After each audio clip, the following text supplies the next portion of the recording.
On this episode of AV Week, protecting AV designs against patent fights, securing your AV systems from security hacks, and Biamp purchases Neat, the control systems company. All that and more next on AV Week. The network for the AV industry. What are you listening to? This is AV. This is AVNation. This is AVNation. This is AV Week, episode 514, recorded Friday, June 25th, 2020. AV goes to Washington.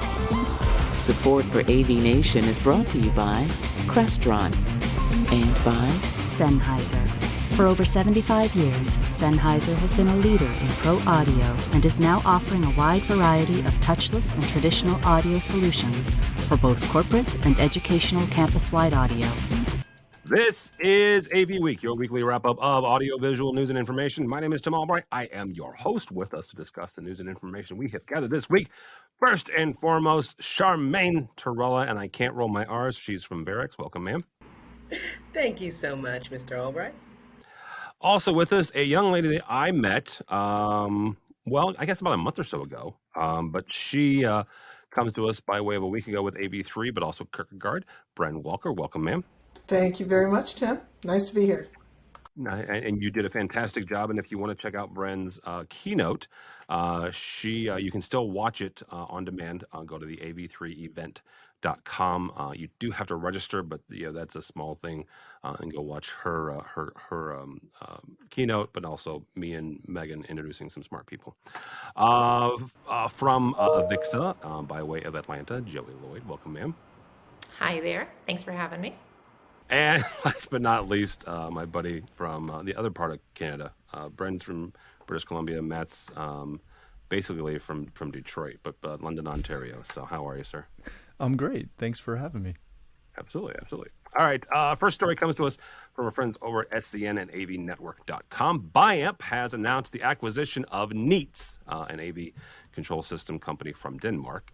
Per the release, quote unquote, Neets offers a family of controllers, interfaces, and software that would expand on Biamp's existing control options. There are some Neets products actually available on Amazon, which I find interesting. I'm not quite sure how long that will last. Neets does have an app on the Apple Store for control, so you can at least check that out for right now. Charmaine, we're going to start with you on this. What does this mean for the AV market as Biamp expands on control? It means Biamp is getting into the control market share, which means other people who are already there are going to experience a little bit of shrinkage, especially now. Also, Neat, the product itself. So, the control application or the control solution they're putting forth is for really small, mid-size rooms, not the big, complex rooms. So it's supposed to be easy to deploy, drag and drop, configuration, which means for the integrator, for us, it's going to be cheaper to implement, which means cheaper for the customer, which means the customer is probably going to look to those options more than the more high cost option. But the concern is Neat is Danish, Denmark. I don't think many people stateside have heard of them. So I'm going to be really curious to see how Biamp rolls that product set out, basically with their solution set to make us familiar. And yeah, you're right, it is on Amazon. And the question of warranty coverage, what's that about?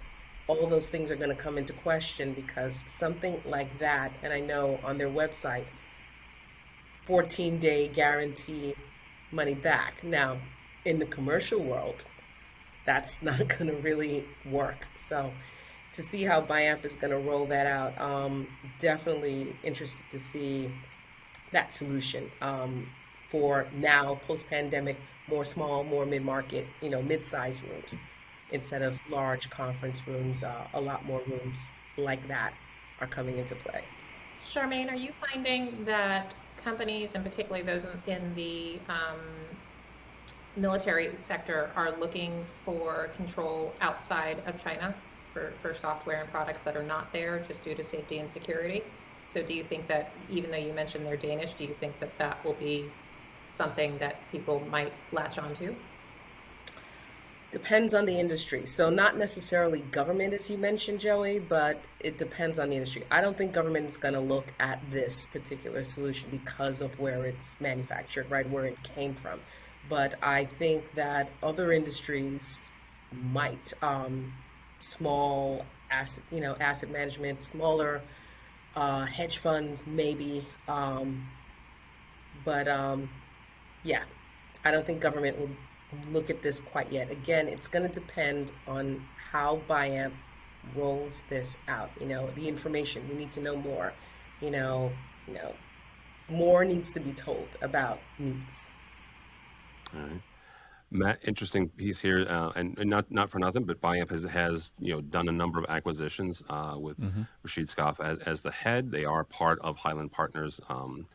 So most of, and I'm saying this a little bit hesitantly, I believe most of, if not all of the acquisitions they've purchased since Highland Partners purchased Biamp, those products and those brands have all stayed put.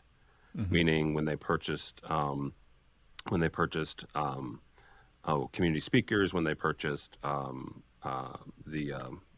microphone app.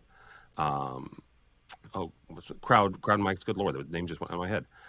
Those brands have always already stuck. With the fact that Neets is kind of a consumer-ish product, do you see this where Biamp is going to do what they've done in the past, which is kind of add the Neets brand and everything into their infrastructure, or just buying them for the IP, for the intellectual property, and rolling that into Biamp control?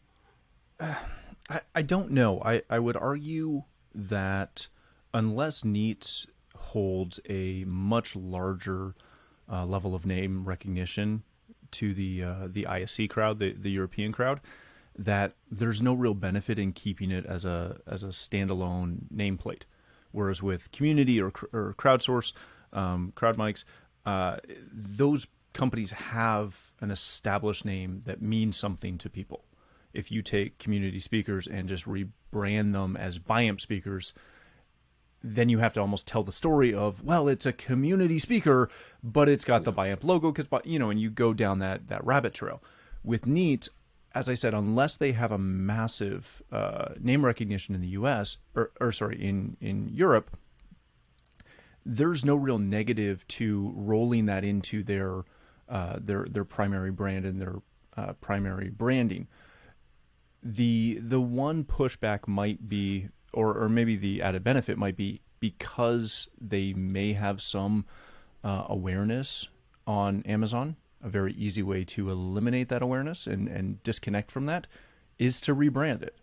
And, I think we hate on the fact that they're on Amazon because, well, they're on Amazon. But that's not really necessarily a bad thing, given where it looks like they play in the market. Right? If that's something where a tech manager or a on-site IT staff can look at it and get some understanding and some knowledge of what it is, let's be honest, they're already shopping on Amazon. It might just be a really easy way for Biamp to continue to move some numbers and maintain it on Amazon. I can't speak to how Biamp's going to approach it. I don't think that they're going to make a major misstep one way or the other. All right. Joey, we mentioned the fact that you work for Avixa, but in your previous life you also worked for a manufacturer. Take a kind of both sides of this and talk for a second about the challenges that are involved in bringing a new brand and bringing a new company in.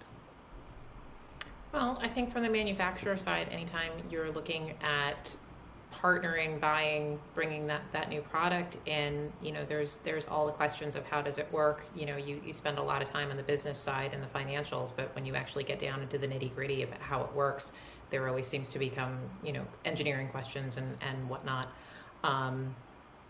And it's certainly a challenge to bring in new products and services into your existing business. But on the same note, when you can buy something that's really great, and partner with another company, and you just don't have the internal know-how to do it, and you can go get it already done, as long as it's not necessarily a bolt-on, it doesn't feel like a bolt-on, but it really feels like a part of your package.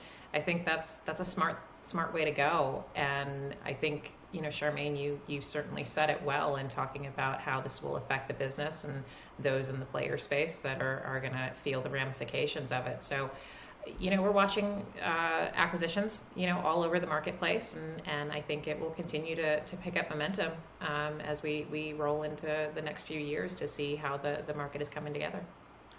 Bren, talk for a second from kind of a designer standpoint and a 50,000-foot view about control in general. Charmaine mentioned the fact that Biamp getting into this space means that there may very well be less for some of the other players involved. Where does that kind of put Biamp? I mean, it's nothing against Neets, but they are not the number one or number two control system when people think about AV control. So, what does Biamp now have to do to become front of mind for folks like you, but also for folks like Matt and Charmaine?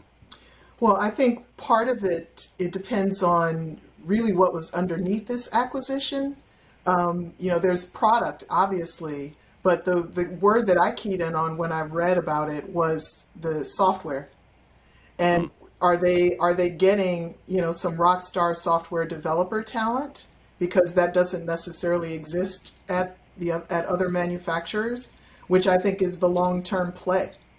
So from a standpoint, I'm working on a project now that will open in 2027. I don't expect a whole lot of touch panels in that building. I expect a lot of that control is going to be bring your own device.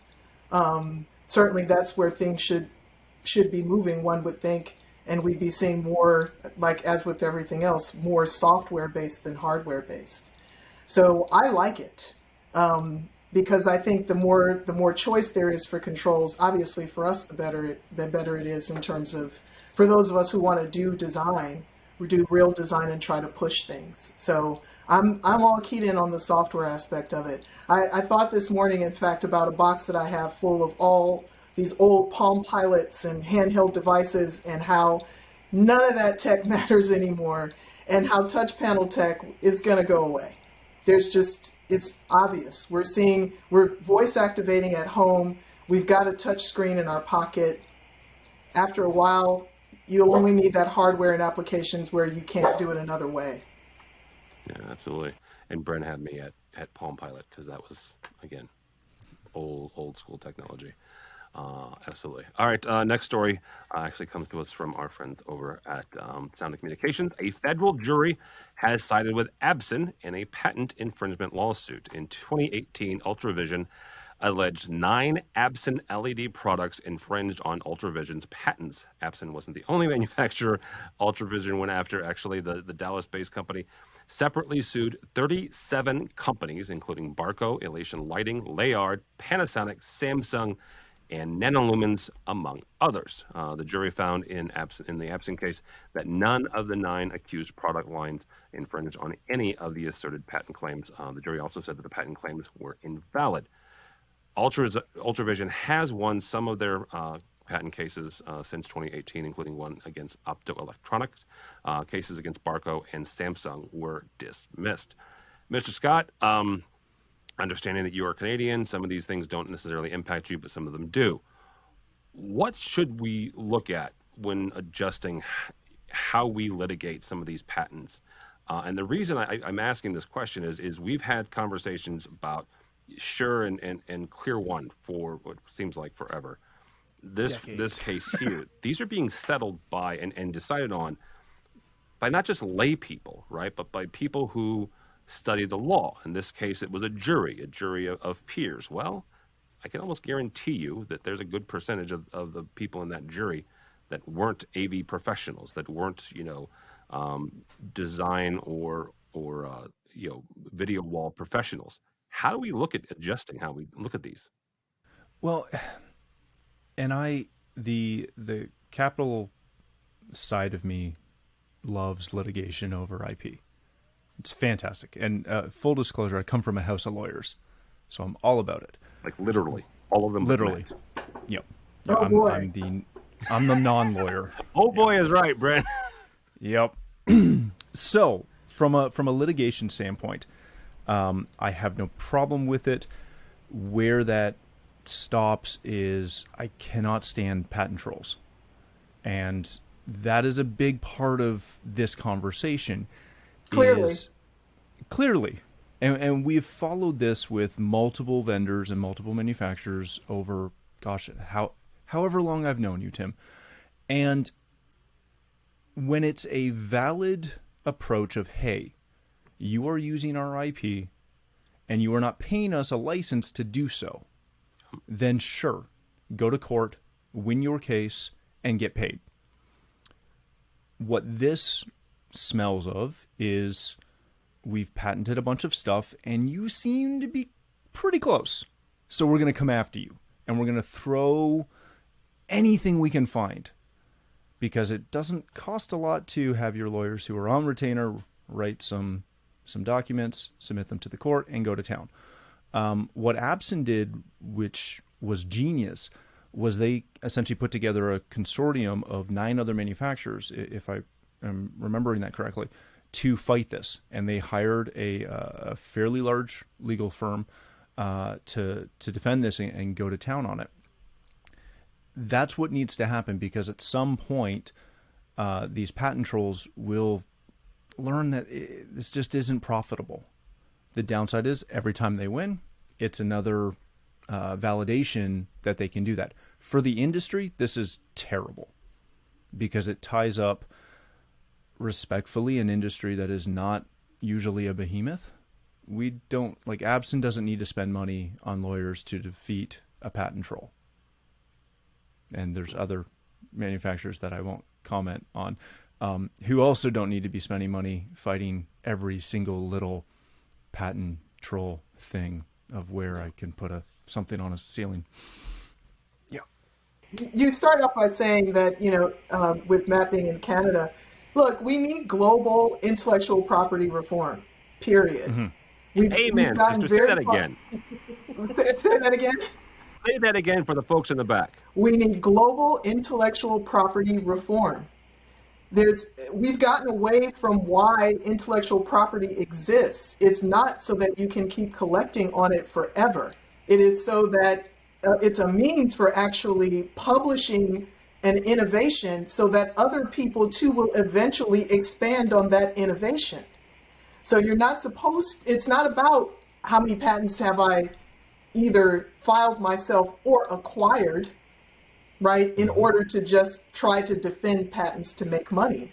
And until we have global intellectual property reform, these issues are going to keep happening. It clearly affects the media side of things, which is why it has taken so long for us to get our jukebox in the cloud like everybody thought we were going to get in 2000. Because how do you deal with the copyright regime? The copyright regime, again, intellectual property reform. It's got to happen at the WTO or some kind of global level. Keep in mind that the reason that it's, and I know you said it in jest about Canada, but the reason the majority of these lawsuits are filed in the U.S. is due to the way the U.S. legal system works. It is in the standard to prove a patent infringement in the Canadian system, in the UK system, in a lot of the European systems is a lot higher. So they don't do it. There's a handful of cases with Barco that were filed against Barco in Belgium. Very rarely do you see this happen outside of the US because they just don't win. And actually, Barco went after a couple of other folks based on the click share. But the key is, like Matt said, happens in the U.S. the most. And the reason why that is because we don't have the right legislators that understand how to legislate towards those types of reforms. And that's a big problem that we've always had in the U.S. So until we can get that type of legislation, those types of legislative bodies, people, resources that understand the technology, the patents, that understand what this means, we always have this in the U.S. for a while. And this will probably be another decade or two problem for us, and you will continue to see this happening in the U.S. And as long as the trial lawyers have as much power as they have and donate as much money as they donate to Congress. Lobbyists, yeah, absolutely. That's where it is. There's. It's just we have to, in terms of the governance here, we have to get better, especially as it pertains to technology, understanding how to govern it, which our legislators here in the U.S., let's be honest, they don't. No clue. They really, seriously, not a clue. So that's kind of where we are. But if we vote and get those that do understand it, you got to find those people that understand it. But that's the key, finding those people that do get it. And very few do. And the industry, our industry needs to advocate for ourselves as well. We need to organize and advocate, and because they're going to listen to whoever's writing the biggest check or whoever bugs them the most. So if you can't write the big check, you need to have a lot of people bugging them to get your agenda heard. Yeah. Agreed. And also, our industry needs to be recognized with the government. That's the biggest thing I gripe about. Audiovisual, what's that? The federal government doesn't know what we are. They throw us under other categories, right? So we need to tell on ourselves. Like I always say, we always have to learn how to tell on ourselves more, the AV industry, and evangelize ourselves to the right parties. And that's the next step, DC. That's the next step. That's where we have to go. A consortia of organizations for AV could do that. If they bond together, that's a possibility. That would be great if we can come together and do that to really advance our mission and, that activity. We have to. Yeah, the architects are doing it. The engineers are doing it. We should be doing it. All right, Joey, you'll have you wrap this one up. Take a look at this from a marketing standpoint. How does this help? I mentioned the absent. How does this help? I mentioned the fact that Samsung won a case against Ultravision. Barcode did as well. When you look at that, how does that help those manufacturers who did win in the marketplace? It's an interesting question. And I haven't been on that side of it, per se. My experience is a little bit counter to what Matt was saying, that it's real easy to go file a lawsuit for a patent. I worked for a manufacturer that patents were a really big deal, and it wasn't cheap to defend. It wasn't cheap to have the patents, and it certainly wasn't cheap to defend. And it becomes more and more difficult as things look alike, and the more something looks alike while it's technically different, it removes the consumer desire for it. So I think it's great that Apson and the consortium won. I think it was incredibly smart the way that they went about it, and didn't go about it alone. And I think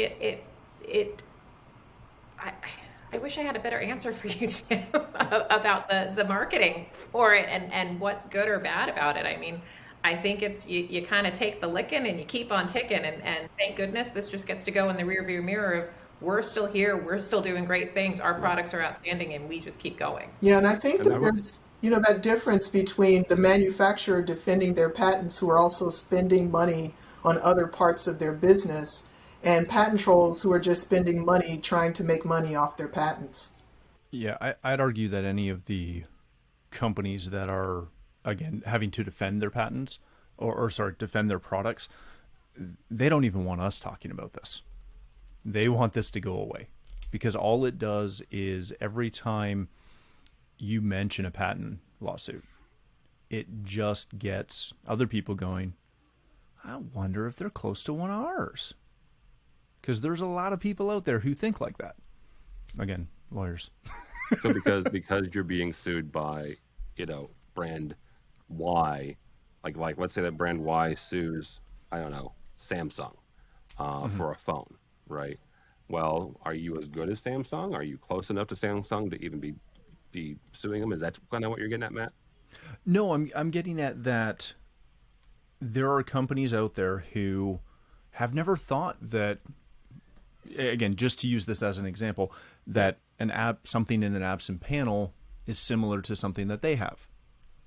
But as soon as this comes to light and then they start looking at the findings, they start looking into it, all of a sudden there's a bunch of research and reverse engineering that they didn't have to do that then becomes public knowledge. none of these companies want us talking about this and bringing any more light to the fact that they've had to disclose in public court documents, because very rarely do these get sealed, some of the insider information. It costs a lot of money to reverse engineer something, to bring it in and start really digging into it.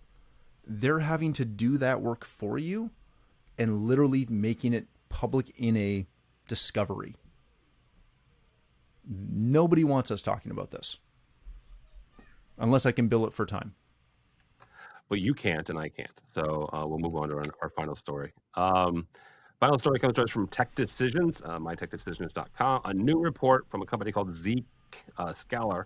It's a cybersecurity company, indicates that the movement to the cloud is actually a risk to organizations. The report found vulnerabilities in the 1,500 organizations they studied. The number they used was, quote unquote, 400,000 servers were exposed and discoverable over the internet. I say that in quotes because they didn't say how many, what percentage was discoverable. They just said there was 400,000 servers over the course of 1,500 organizations. So I don't want to get too crazy scary with that, but that is the number they use.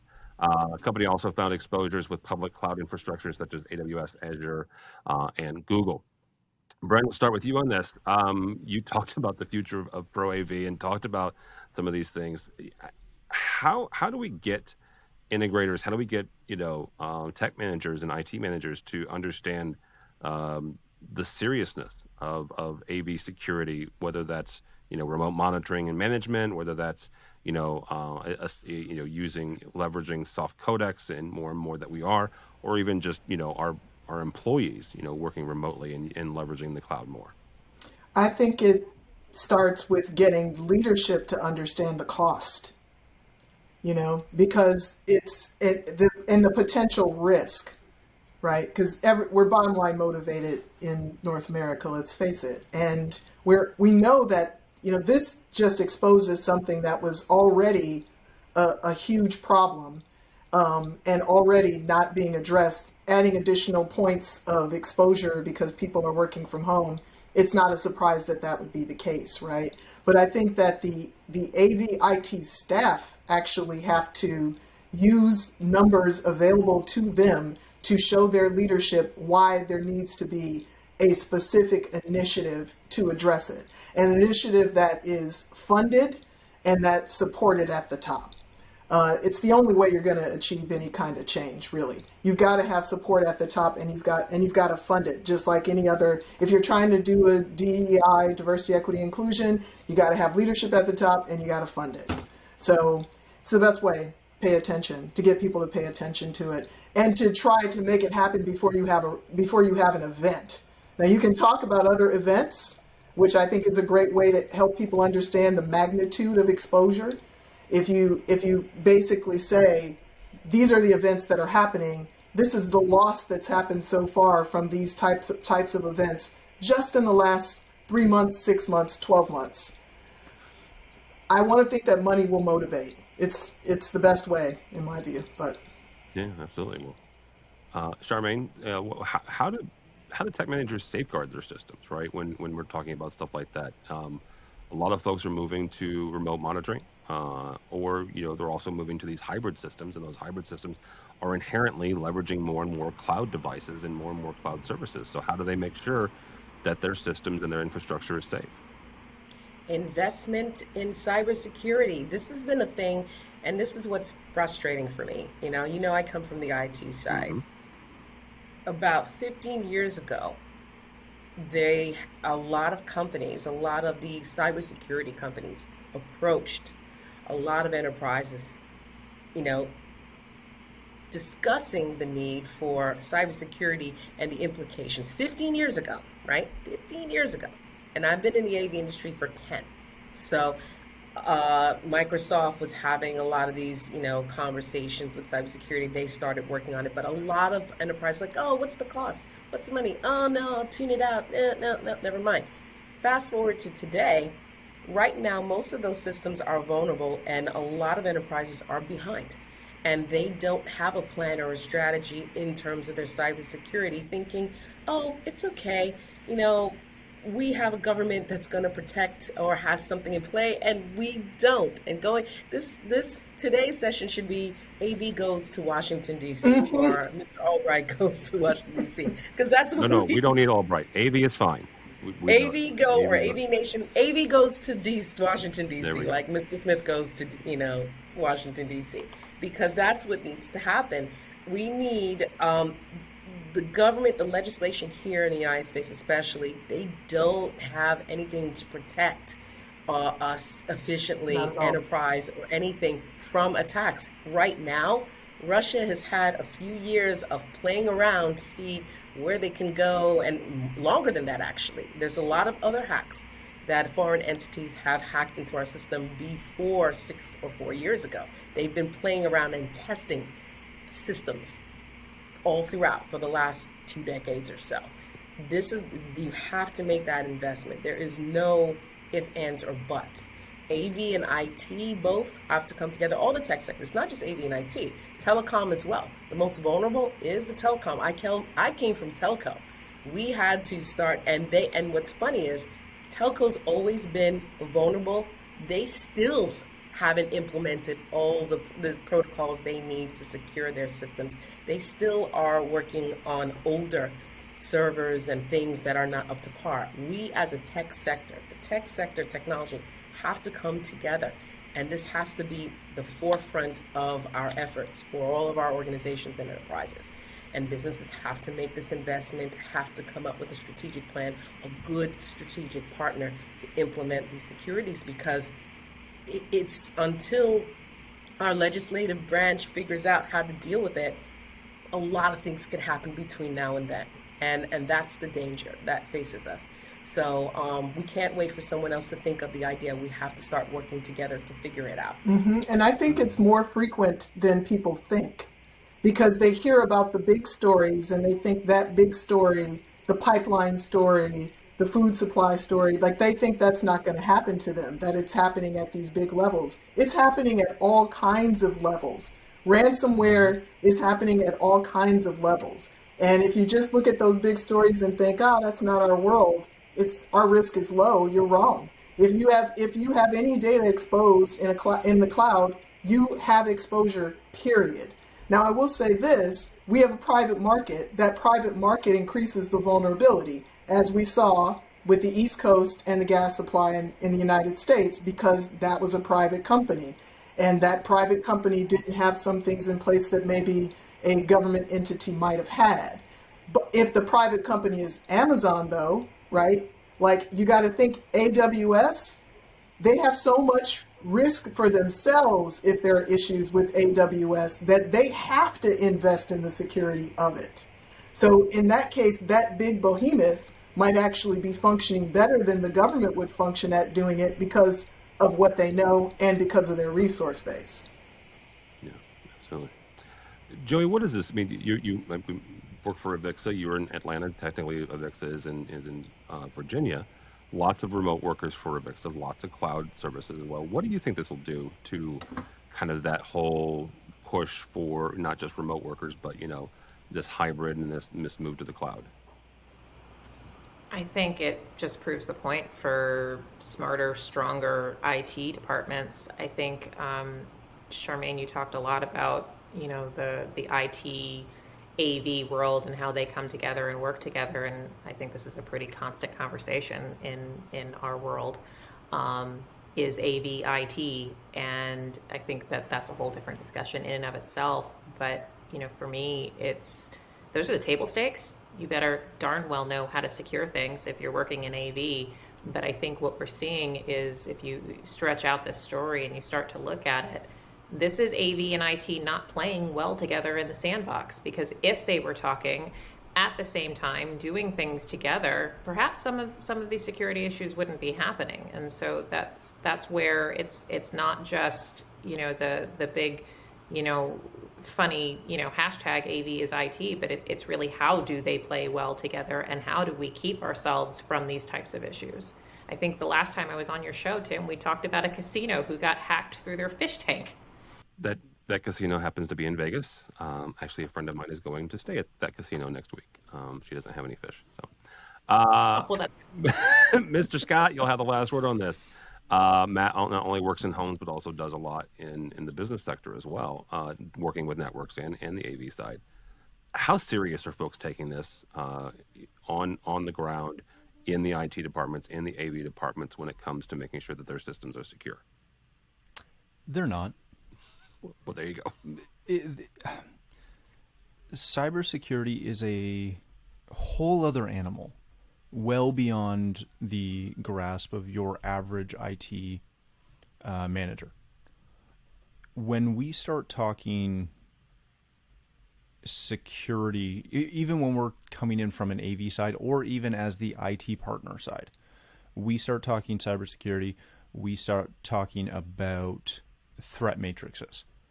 And the instant response is always, oh, we have a firewall or we have a VPN. It's like, that doesn't do anything. Like, it does something. It is a good start. There are companies out there that don't have either, and that's bad. But when you start looking at something like Zero Trust, with which the article talked about, very few companies that I've ever dealt with have even started to broach that topic. They are still sitting there in that moat and drawbridge concept of, we're going to block everything coming in. And that's it. Without realizing that the last probably 2-3 years, I can't think of a single threat that we dealt with for a client that was not originated within their systems. When you start talking about remote workers, it gets worse. Because at least when all the employees were on site in an office, using hopefully lockdown machines, those IT managers, as stretched thin as they were, had some control. Now that you start having clients remoting in, and I don't really care how they're remoting into their systems, whether it's cloud, whether it's a server in an office somewhere, it doesn't matter. That is now another piece removed from the IT managers being able to control that and be aware of that. And Charmaine, you've been in this for years. It is nothing to do to ask someone and dig through a problem and go, so why'd you click that? Like, that was obviously not, from Bank of America. It had the logo. That happens a lot. Real, like, we're still at, you've got to check the email. The threat is inside the house. Yeah. Yes. The biggest threat is the actual employees. And they don't mean to be the threat. They don't mean to do something stupid.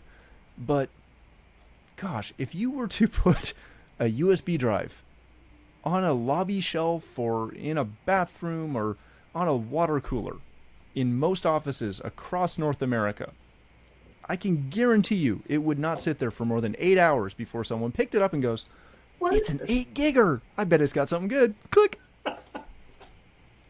What I love about this that nobody can see is the fact that Brian and Charmaine are both shaking their heads mercilessly, agreeing with I me. so want security to be at the forefront of the AV versus IT conversation, and unfortunately it's not. Yeah.